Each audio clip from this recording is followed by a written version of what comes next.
Rahubat Juwahed Ahla Liya El Nuwabik Fasul. That means greetings or hi, everyone. Welcome to the Nuwabik class. As you can see, right here, I have Ahlan Nuwabiane, means welcome Nuwabian. Though you may officially be a Nuwabian or not, depending on your citizenship and your naturalization form, um, or you may just have an interest in the language because um, you know that maybe you're coming to a spiritual awakening or something and you're sick of speaking English. Like I heard a couple of brothers saying, I hate English. I don't hate English, but I don't want it to be my mother tongue. Because if we're Nuwabians, then we should be speaking our own language, and I've taken a great interest in it. I actually wanted to read for those of you who are watching this video, and the reason I make these videos is because it's pretty hard to get people to get them together online and get them to actually learn the language. So I figured those who are in the nation, I would privatize these videos and cater just to you guys as fellow Nuwabian Moors in understanding your language, as I'm understanding the language every day. So we never stop learning, from the cradle to the grave. That's what the Honorable Elijah Muhammad said. So let's go ahead and read scroll number 7, or the introduction part to scroll number 7.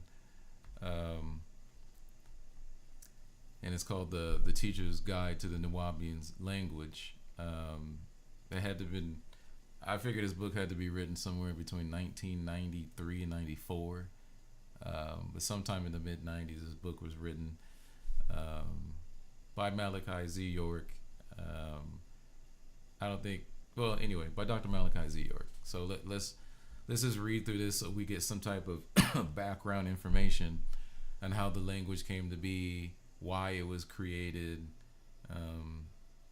maybe talking about Moshe, Ibrahim, the Quran, and some of the Semitic languages that, even the Sumerian language, Ugaric, that our language came from, and some of it is a little bit of combination of all these languages put together for our own dialect. So let's just read this. For years under the Ansarullah community, I have taught the Arabic and Hebrew languages. The Arabic scholars of today have made it very difficult for the laymen of today to fully learn the Arabic language of the Quran, their holy book, or the original Aramic Hebrew of the Torah, the holy book of the Hebrew. This was done through their systems of creating grammar to a primitive language of a small village, and creating and conjugating verbs trying to explain duals and pluralization, etc.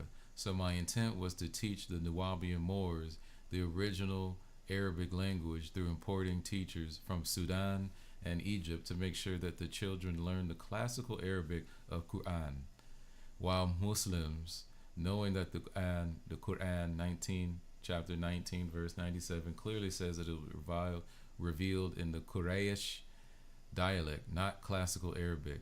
And Quran 12:2 in part says, we sent it down as an Arabic Quran about 1400 years ago in a little village in what is called Saudi Arabia today.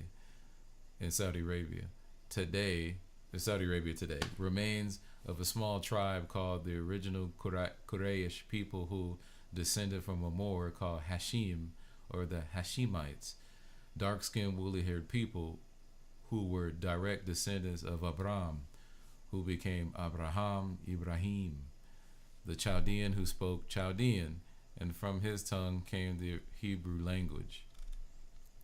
And you got pictures of Abraham and Hashim.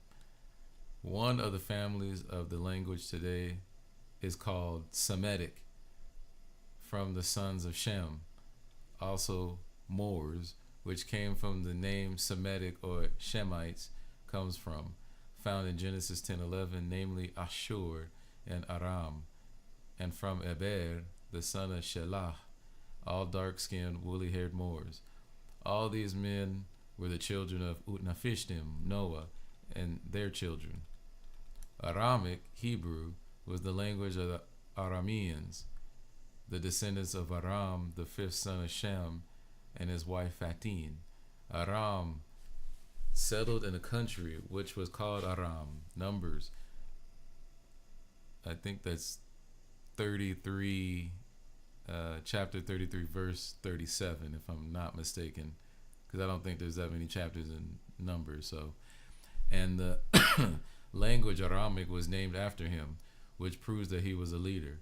When a dialect evolved, it usually was named after the most powerful or outstanding member of the tribe or clan. In this case, it was Aram. Referred to El's Holy Quran introduction, translated by Neya Malachi Zadok York El. All right, then you get the pictures of Noah, Ashur. Let me slow down here. Shem, Aram, Eber. All of these are the parents of the many Semitic dialects, namely Ugaric, Chaldean, Syriac, Akkadian, Phoenician, Aramic, Hebrew, Ashuric, Arabic, Sumerian, Ghez, Amharic, and even Farsi, all coming from a language brought to the planet Earth by the Anunnaki, later called the Elohim, Genesis 1:1, Nephilim, Genesis 6:4, or Neteru, or what Muslims call the Malikat, the Malaikat. There you go. Quran 2:98. The Bible, Revelation 3:7, calls them angelos. The Sumerian tablet, Enuma Elish, chapter 4, tablet 1, verse 7, called them Anunnaki. The Yoruba of Nigeria, Africa, called them Ginwins, Shishuki, Umarwe. The Dogon tribes of Mali called them Nomos. The American churches simply called them angels or Holy Ghosts, Holy Spirits. Many Native American tribes call them Thunderbirds. Nowadays, they are called Star People or ET. The Anunnaki's language was cuneiform, the Latin Greek name for Nuwabik, the tongue of Anu or God, which birthed the language of the Mizraimites, later called hieroglyphics, the Chinese script, Hebrew as Kufi, etc. In Egypt, Book of the Dead. So the dialects from the Quraysh tribe, which was Muhammad's own tongue, Quran 4497, not Allah's, were from a long line of languages broke up into tongues, from one language spoken in Genesis 10:5, and even before the Bible or Quran was made up, which speaks of when they broke into different tongues according to their families. And everybody spoke this one language given to them by the Elohim, which the plural of Elo, where the name Allah comes, Yahweh, and called Yahweh, Yah meaning good, Weh meaning bad, as Genesis 11:6 confirms. If you still believe in these man-made books, and that he ordered others of his kind that dwelled in his presence to go down to earth and confound their language, is found in Genesis 11:7. And the next thing that happens in that same chapter 11 and verse 10, they speak of the family of Shem, Semite or Shemites. They call all of these languages Shemi in Aramic or Shemitic, which when corrupted becomes Semite or Semitic today, and is not those living in Israel today. And Arabic, of which came from Ashuric, is one of the dialects that bred the tongue of the Quraysh dialect, who are not the Pale Arabs today. The point I'm reaching is, when you have a Bedouin Berber or desert people living in a remote place, an undeveloped place, as the Quraysh villages was in Arabia 1400 years ago, Moorish people from Sudan, dark-skinned, woolly-haired Negroids. Somebody with a scam calling me. Woolly-haired Negroid. The language not the language not have an extensive vocabulary.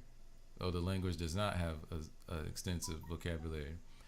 So Arabic needed to adopt other languages for the trade that was taking place in their capital, Becca, now called Mecca. So the original Arabic had 19 letters without any vowels or dots and was built up to 26 letters. Even the addition of the lam, alif, the ta marbuta, the hamza, and 3 letters were chosen from the Aramic language called Hebrew today. Their alif, which in Arabic was originally the hamza, the waw, and the ya. These letters pose difficulty in trying to give the primitive dialect Arabic a grammatical system. And more than 50% of the Arabic language are foreign words from other dialects of the Semitic family. Even the very Quran has in it many, many foreign words, such as, I'll let you read through these, like Dawood, Dawid, in Aramic Hebrew, Hajj, Haggai in Hebrew, and we could read the similarities between Aramic Hebrew and Arabic, and where Arabic kind of took these words from, even took some Greek words like Iesos, or am I even saying that? Eos, and then Isa, Christos, Quisisin, and so on. Even took Persian words, Farsi words, and put them into Arabic. So you guys can pause the video and look at that. All words that end in ya, alif, or waw are foreign words brought into the Arabic language. The point is, ask the Muslims, why should Allah have to use other languages instead of using his own? Nuwabik will attempt to correct this plagiarism without acknowledgement. By that I mean Muslim Arabs today will outright flat deny these facts, though a little research would prove these findings true. The sad thing about it is, after having traveled throughout the Muslim world, I discovered that most Muslims worldwide cannot read, write, or speak Arabic fluently. Today, the entire Arab world speaks poor dialects of Arabic according to their own country, which in most cases is mixed with other languages. Each Arab country has created their own form of Arabic. They use poor dialects. So the languages were Ugaric, Syriac, Aramic, Chaldean, and Akkadian, which gave birth to the modern day Hebrew and then Arabic. And this Arabic, originally from Syriac, broke up to literally thousands of dialects. Ashuric Syriac was a late dialect of Aramic Hebrew, written in a number of following scripts. However, it was adopted by the Christians of long ago. It is the language of a Bible version known as the Pashita, literally the simple or basic version. This version was adopted in the 4th century BC. The tongue used was Aramic tongue, depending on which version of the Bible you read. The language that is called Aramic is translated as Syriac Arabic tongue, and because these languages were the most ancient and they sounded similar, they were sometimes thought to be the same language. The Syriac Arabic dialect became the tongue of the Jacobite and the Nestorian churches, who began missionary work in the 7th century AD. In Syria, Syriac Arabic is very similar to Aramic in grammar, structure, and vocabulary. And here's I won't even pretend to be a linguist on this part. I have no idea. I guess the master teacher is showing like Syriac Arabic, the Estrangelo script, and then is similar to ancient Greek script, right? So they kind of It does look like some of the flows of the stroke of the pen are very similar. So there's a point to be made there. All right, so let's keep going. The dialects of Estrangale or Estrangalo, Certa, Melkibi, or Nestorian are labeled by linguists as dialects of Arabic. However, they are still Aramic because all their new dialects stem from the original Aramic Hebrew. Syriac Nestorian script here. The two languages, Ashuric and Aramic, are the sources from which all their other dialects of their scriptures came from. They pretend there was no one else on this planet before the Bible times. They are very wrong. Do some research all over Africa. These, the first set of languages after their Adamic story of 4,000 to 6,000 years ago, or 4,000 to 6,000 years ago, were found in one general area, Syriac, meaning successful. The mother of all languages came from Ashur. Arabic is the nearest dialect to Ashuric Syriac. Arabic comes from the word Arab, meaning wandering the desert. The Arabic language came out of Joktan's first son, Arab. His son became known as Arabs, and their tongue was Arabic, referred to the first language scroll number 27. So now that we know that the Arabic language came from Arab. In Egypt today, they do not speak the Arabic of the Quran. They speak an Egyptian dialect, which is really Greek, Turkish, and French, who are all pale-skinned invaders, not really Egyptians. Today's personal tongues come from their own homelands. Even Arabic of any form is from Arabia, not originally Egyptian. It's an Islamic language. The same applies to what is called Saudi Arabia today. The Saud family invaded and changed it from the original Arabic letter Saud to a Hindu tribal name Saud, said in Hindi Sawad, and they changed the original Arabic letter Sin and made it a Saad, and took over control of Arabia and instituted their Hindu dialect. A look at the Arabs of Arabia will show you they are Hindu and Turkish in origin. Don't just look at Saudi. Look at the Abu Dhabi, Oman, Dubai, Yemen, Bahrain, Qatar, the United Arab Emirates. They are all Hindu Turks as well. They instituted the Hindu numbers, which look like this, and called them Arabic, which is found in their own version of the Quran today. The Persians took their language, Farsi, and grafted the script, and it became what you see as the script in the Quran circulating worldwide today. The Farsi script. This is not Arabic, and those numbers are not Arabic numbers. The original Arabic letters look like this, and was borrowed from the Moors of what's being called Morocco today. Of the original script, the Quran has been burnt, except for a letter written by Muhammad himself, and as you can see, is nothing like what you have today. Alright, so that's a letter from the Prophet Muhammad, showing that it's taken that this script, the Syriac script, Estrangalo script, is nothing like the original Ashuric Arabic script. The point being made is that each country of Muslims have incorporated their tribal languages into the Islamic faith and have come up with their own version of Arabic as well as a brand of Islam, a sect of Judaism. Simply look at the Maghribi Quran, that is a Moroccan Quran, and you all see a totally different script with dots added or deleted. It's more original than the one used in the Islamic world today. The Moors came up with it taken from the Berber tribes. All right, there's an example. To this day, let me see if I want to see if my voice is being captured here. To this day, as well in Morocco, there is a French and Spanish influence on the spoken language of the Moorish Arabic, or as they call it, Maghribi Arabic.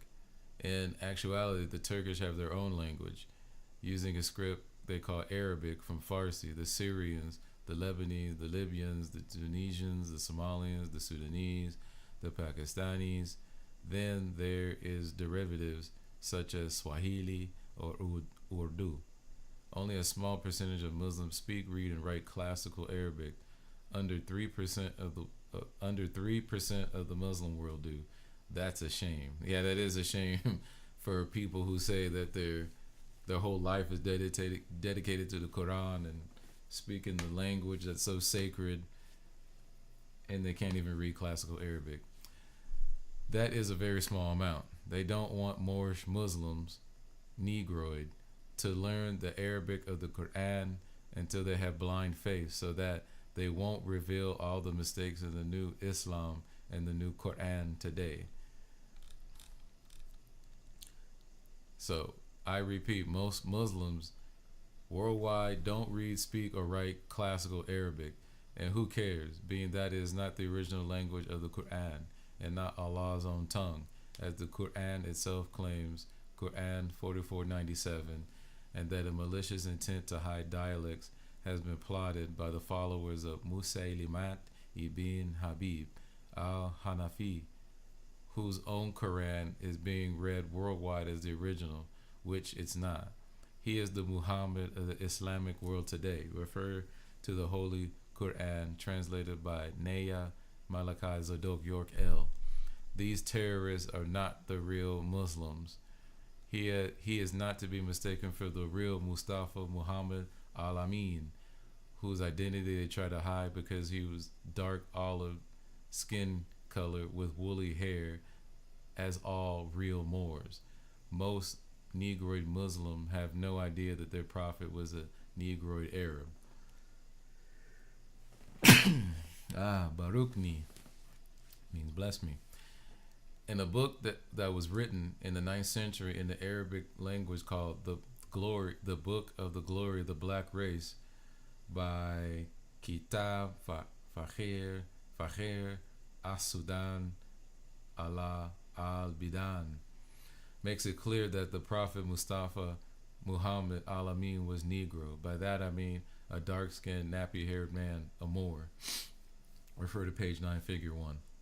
This book was written by Abu Uthman ibn Bahar al-Jahiz more than 200 years after the death of the Prophet Muhammad, which was 1,000 years ago, and was translated into English by France Preston. On page 50 of his book, it says, and I quote, "They said Abd al-Muttalib fathered 10 lords." Now, Abd al-Muttalib, I do know, was the father of the Prophet Muhammad.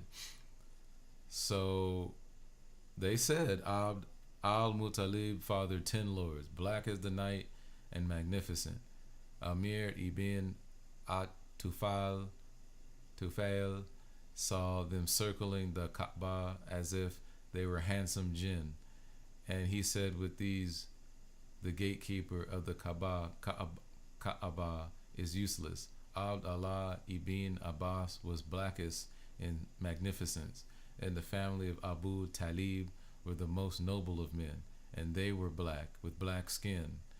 They said, the Prophet, blessings of God and salvation be upon him, said, I was sent to the reds and to the blacks. You are aware that it was not said the Zinj, the Ethiopians or Nubians were white or red, for they have no name other than black. And let's not forget the importance of his hair texture, because if his hair were straight or wavy, he would be a Hindu black man. No, he had nappy or what's called kinky hair. Let's make it clear that the book was originally written in the Arabic language by a man born in 1776 and died in 868 AD. Reflect on how long ago that was for a minute. And near it was to the birth and death of the Prophet Mustafa Muhammad al-Amin. And this man, al-Jahiz, was born in Basra, in a country now known as Iraq, Old Babylon. This is not some American black man screaming the Prophet Muhammad is black, as did J.A. Rogers in his book. Refer to Great Nuwabian Men, Scroll 150. So this is the pale Arab Muhammad, who's Musaylimat, and this is the real Mustafa Muhammad Al-Amin. All right. So get that picture in your head. And I don't want to go through all the scripts, but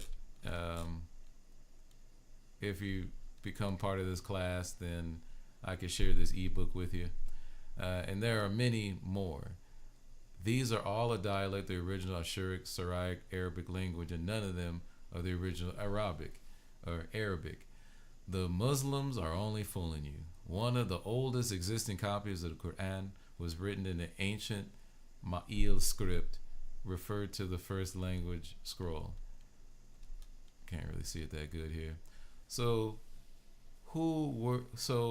we who were once in the Ansar Allah community spoke and read classical Arabic of the Quran, decided that in renewing ourselves with our own culture and our own commitments and our own scripture, called the Holy Tablets, we, the Nuwabik nation of Moors, needed our own language.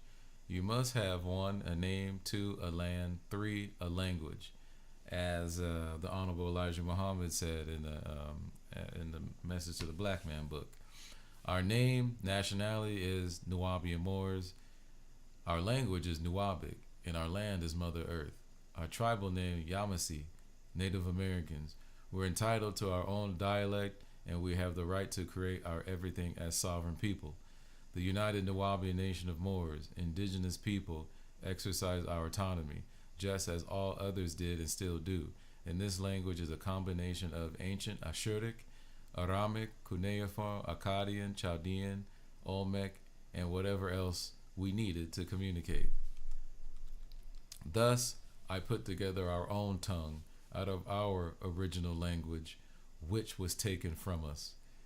It has 3 forms. One script works just like Arabic, called Nubic. The other is like hieroglyphics, is called Nuwabik. And finally, the Risk script, which we also call Nuwabik, and will be the one we prefer you to learn first. All right, and the reason why we want to learn that script first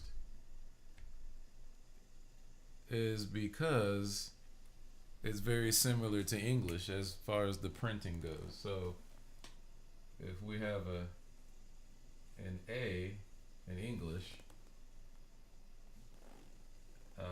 in Nuwabik, I call it an oct. The letter is an oct, and it's like a 1 with a wave going under it. And then, let me see, can y'all see this? Okay, yeah, you can't see it. Let me back out the way. And then the letter B in English, which I call a bob, in Nuwabik, is like this. So you can kind of see the similarities. This one actually looks more like a number. The B, well, it's not too similar, right? Let's try the deca, the letter deca, which is a D in English, and it would be like this in Nuwabik. So that one is kind of similar, but all the letters, the master teacher is a genius when he put this together, because the letters do kind of look like English. And then I'm not the expert on Nubic yet, but I will give you an example because I'm learning this script right now. So the word gene, as in genetics, is nasub. So I want to make sure y'all can see this. Okay. So the word nasub, I'll give it to you in the risk script. All right. So the risk script, nasub, is going to be like this.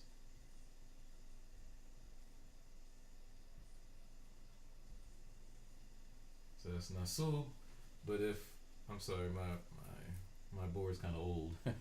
So let me give it to you in, so we'll say this is, and actually in Nuwabik it's rizg, not risk. So it's the rizg script. And then let me write this in Nubic. Now, now the original Nubic was from right to left, like Arabic, but for Nuwabik it's left to right. So if you read the original Nubic books, you're gonna see all the writing from right to left, and then I had to flip it in my mind and start writing right, left to right. So that's what we're gonna do here. So sorry, I haven't memorized this one like I have with the wrist script, but I just want to give a quick example on. And actually, this way of writing is, what is that right there? It's much quicker to write in this script than. Oh no. Oh, that's a dot. I'm sorry. So that's a dot here. All right. So you got the word nasub, and you got an N-A-S-U-B, and you know you have the three root letters, which we'll go over later. This is just an introduction class right now. And then, oh yeah, this is the Nubic script, which I believe the words in the Nubic script are actually dead. I think it's a dead language as far as the vocabulary goes. The vocabulary of the Nuwabik, written in a cursive or a connected script, which we call like a cursive script, will be written in Nubic. So you took the word Sanub here and we wrote it in Nubic. So Sanub, which means gene. So I just wanted to give you guys an example of that. So let's I think I left off. Okay, so we prefer you to learn the risk script first because it's like English. So let's continue reading. It is much easier to learn the risk Nuwabik script because the system is similar to the English. You write it from left to right, and there are the same amount of letters in risk Nuwabik as English with the added sounds.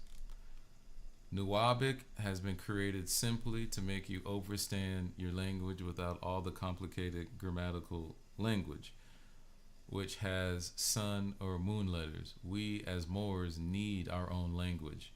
Yet our cultures are so vast, being the mothers and fathers of the human race, that our languages must include all of our ancient tongues. We call this the language of the lost but now found children of the Elohim. The Nation of Islam calls us the tribe of Shabazz. Others call us Israelites, Moabites, Ishmaelites. We are still Moors, and its three scripts have been made easy for you to study and learn to read, write, and speak. As I mentioned earlier, start with the risk script and call it Nuwabik. We'll just call it Nuwabik risk or Nuwabik rizq. That's what I call it. The hieroglyphic script of Nuwabik calls for a calligrapher or artist's skill, and the Nubic script is complicated by the vowels and marks. So make it easy. Let's start with the risk script. Teach it to your children and claim it as your own, and don't ask them to respect it. Demand it, and demand it of yourself to learn Nuwabik. In time, write books in it, which I'm doing now, signs in it, and have our story in it. You will notice that some of our sentences are said backwards, just like the Arabic sentence, as in the sentence El Loha El Gadush, the holy tablets. This is done because that is the way we wrote in the holy tablets. So as not to confuse you, these sentences stayed as written in the holy tablets, but you should say to them El Gadush Lohat, Nuwabik Lohat, Nuwabik made easy. You would be a fool if you think this language is a replica of the classical Arabic, because it's not. So don't think this is the Arabic that you've learned because it's not. And he goes over pointers for how to write. I'll have I'll actually give a demonstration of how, writing, kind of like let's switch scenes here. Right, more like this. If you can see my hand there, right, not like this, like you can't really see my hand. Let me turn around for you guys. Not like this, but like this. Okay, that's the way you should be writing Nuwabik, and you'll get used to it after a while. It took me about 2 or 3 months to learn how to write like that. But you have, when you're like this, you feel like you have a much better groove instead of writing like this, and you don't feel like you have much leverage like the way we were taught in the Caucasoid schools, English and all that. It's much better to write like this. It feels awkward at first, but you will get it, trust me. Now this, the pronunciation is different from what's in this book, what's in Darus Wahed, lesson 1, because I've actually named all the letters. I said this is a At, Bab, Deka, Ebon, so on and so forth, to help me put meaning to the letters instead of saying ah, be. There's no meaning to that. It's just, and this is a pronunciation on how to say the letter. You know what I'm saying? It's not the sound of the letter. It's how to, like, ah as in ah, a as in ah, b as in b. He's just saying what the name of the letter is and how you could relate it back to English. But I will go over the pronunciations here as according to the International Phonetic Alphabet, which in my research I'm finding out that English, if not exclusively, is one of the languages not in the International Phonetic Alphabet. That's because English is pronounced so horribly. It's not a mathematical language. It's a conglomerate of languages, from French, German, Latin.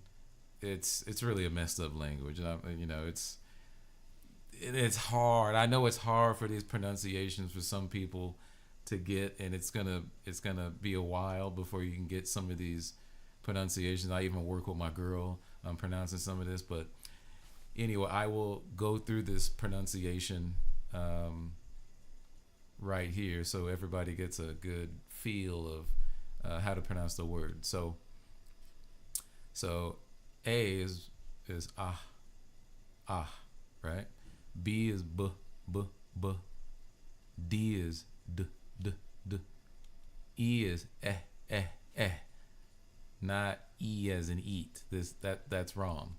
Well, it's not wrong. I know the language went through a couple morphing stages, but it's eh.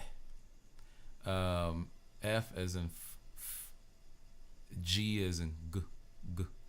H as in like a breathy, and then I is actually not pronounced I. It's pronounced E, like aferti, like aferti. It's the T-I in the end is pronounced T, not tie. It would throw out the whole rhythmic way you would pronounce the word if you said aferti. It wouldn't sound right. Aferti. That sounds a lot better than aferti. You could have aferti, but it wouldn't. It just wouldn't go in with our language. And if you hear the master teacher pronounce anything that's translated into a Latin I, it's pronounced E. So I know it's, things need to be updated, and the book needs to be updated too. So J as in j. It's not j is ja. Like the word for mow, like to mow your lawn, is jarun.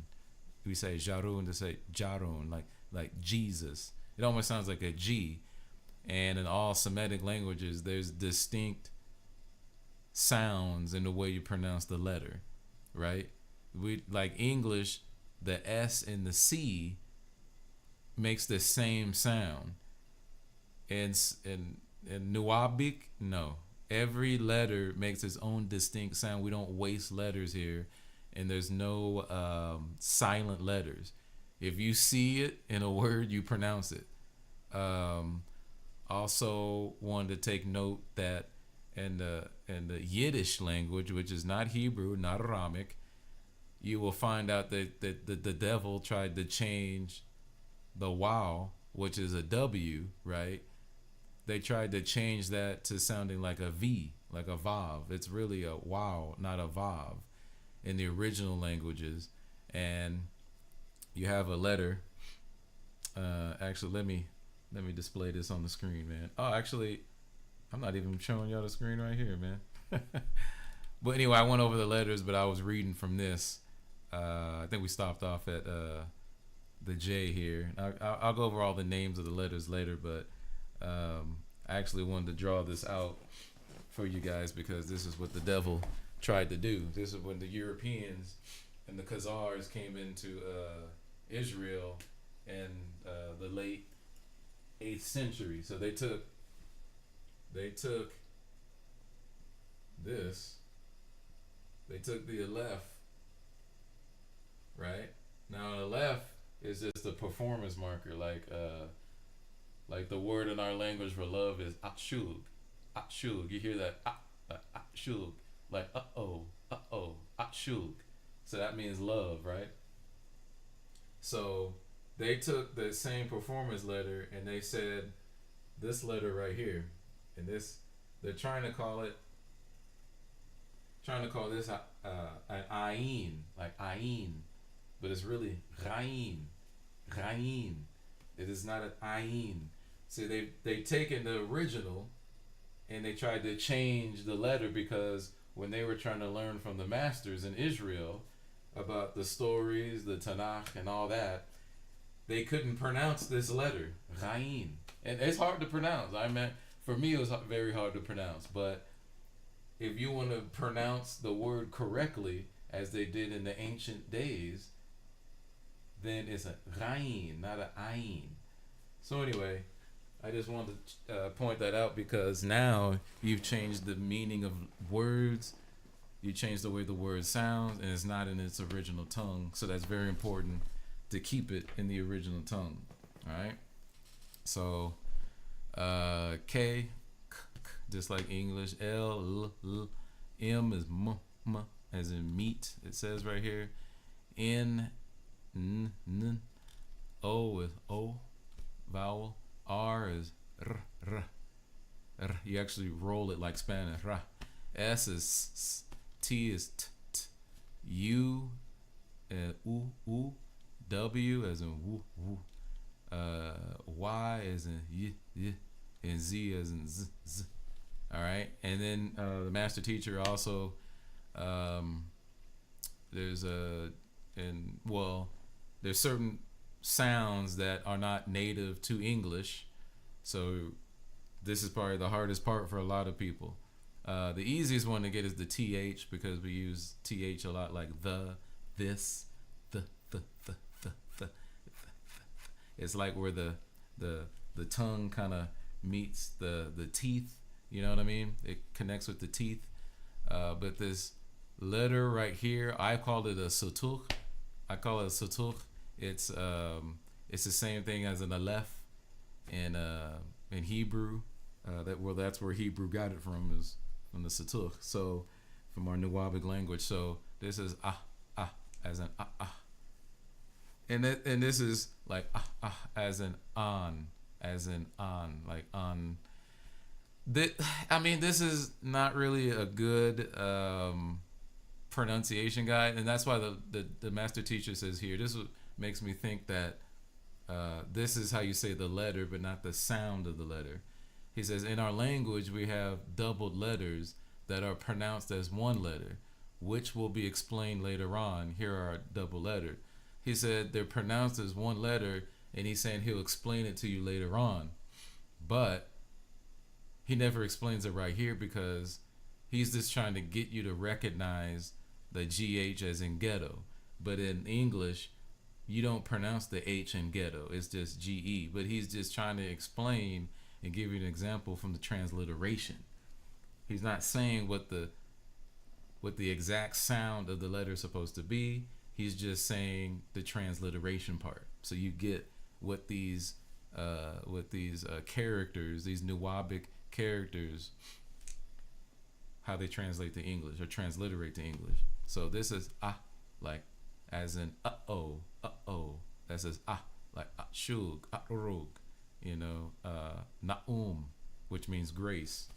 GH as in is a rumbling in the throat.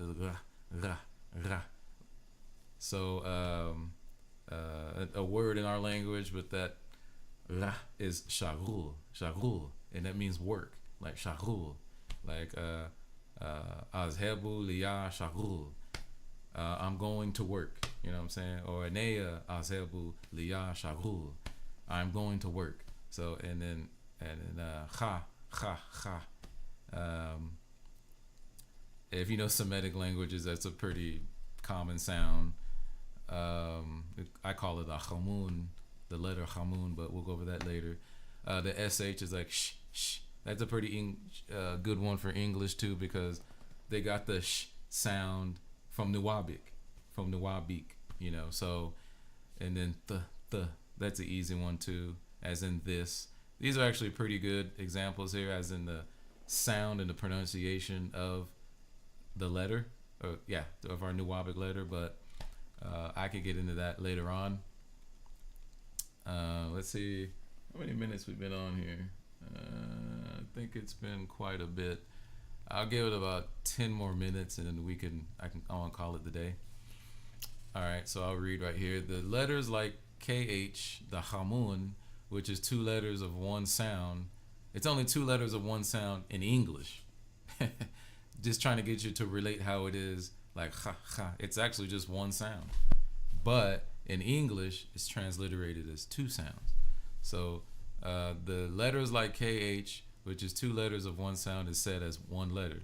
It is made by putting together the K and the H sound, like in the word ha, ba, ra.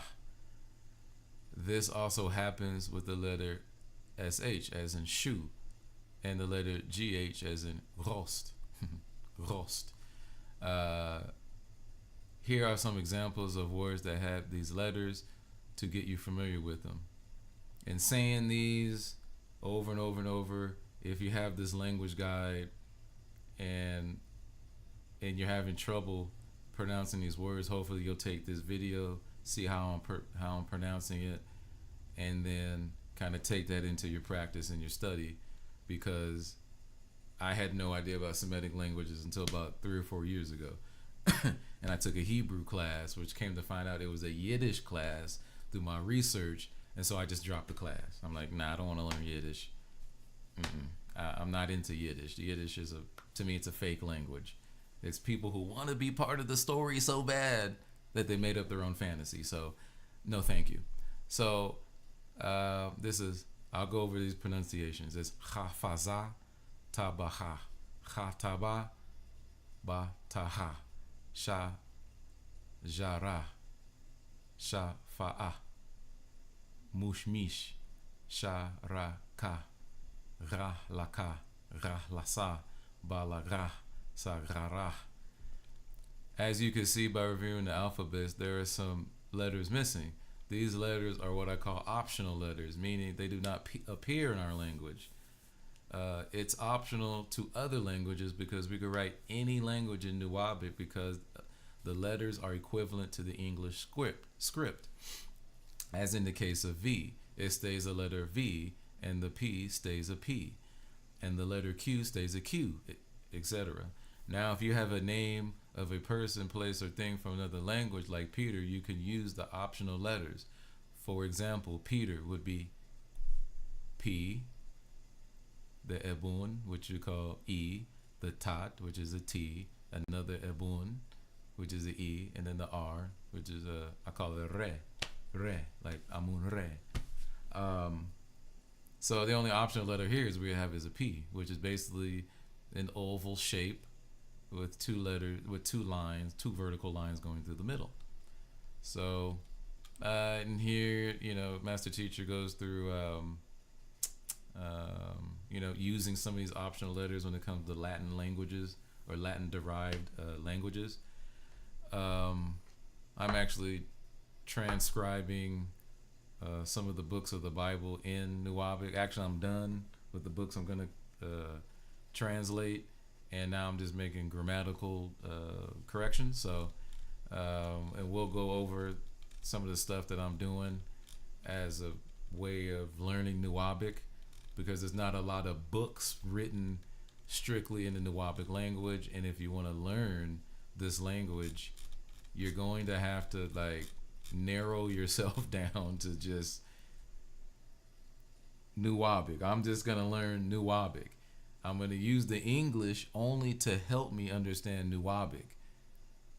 That's it. I'm just gonna use the English to help me. Once I don't need the English anymore, I'm gonna use Nuwabik, and then I'm gonna start using my base as Nuwabik and not use the English anymore, right? So I'm gonna start from Nuwabik once I learn it well enough. So that's the key. And the master teacher gives us how to write the language and space out the letters. And El Galumat, which means the pins. You don't write it like this. You leave a little bit more space, as in El Galumat.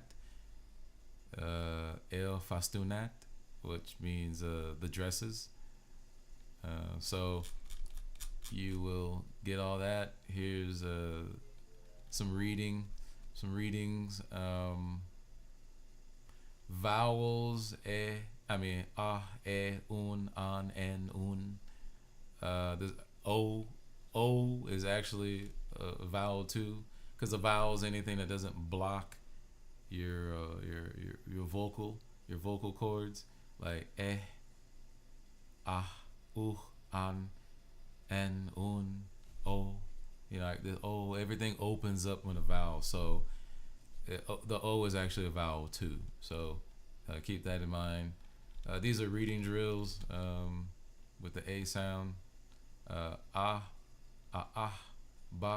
da, fa, ga, ra, ha, ja, ka, ha, la, ma, na, ra, sa, sha, ta, wa, ya, za. So go through that. Let's go through the double A. The double A is actually a sound. If you see two A's, it's a sound. So it's ba, da, fa, ga, ra, ha, ja, ka, ha, la, ma, na, ra, sa, sha, ta, wa, ya, za. And same thing with the double E is actually, and I call the I, which you would call in English I call it irza, and irza. Let me get that right. So the double E is just the stretched out irza. So you have E as in jisum is body, jisum. So you would instead of saying jisum, you would say jisum, right? So that's all the double E is. O. We don't have any double O's, and that's basically like English. The double O is oo. This like here, so. But it's good reading practice for going into the Nuwabik language. So yeah, we got all that. A lot of practice. It's up to you to practice, and then I guess constructing words. Matter of fact, this is a good ending point. I will continue the lesson. We will go through more of the lettering, and we will go through maybe some vocabulary words to learn the language a little better. But until then, etnindi tobun yawum means have a good day. and I will see you guys in the next lesson. All right. Shalom. Where do we end this?